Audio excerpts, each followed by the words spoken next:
عندي انا فرعين طبعا، فرع هنا وفرع في السوق. ففي الفرعين يعني اللي بيجي واحنا بنشعر انه بحاجه للخبز نعطيه بدون مقابل. طبعا لسه الاقبال كان ضعيف في البدايه، ولكن هسه احسن لانه في تعاون معنا جهات من لجنه الزكاه.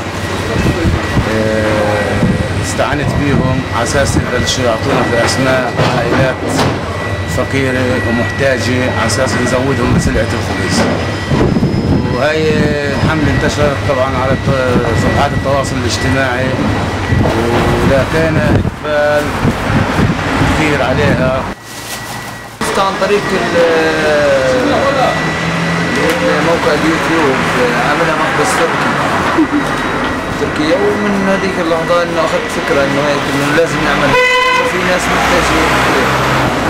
استعنت في مؤسسات مثل المجلس الشبابي عندنا اللي تابع للبلديه على اساس انهم يقوموا بنشاط توزيع الخبز على العائلات المحتاجه، يزودونا باسماء طبعا.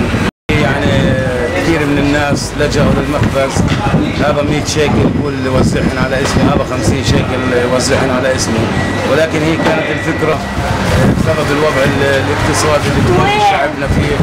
قبل الحمله في عائلات مستوره احنا طبعا بنبعث لهم الخبز لبيوتهم.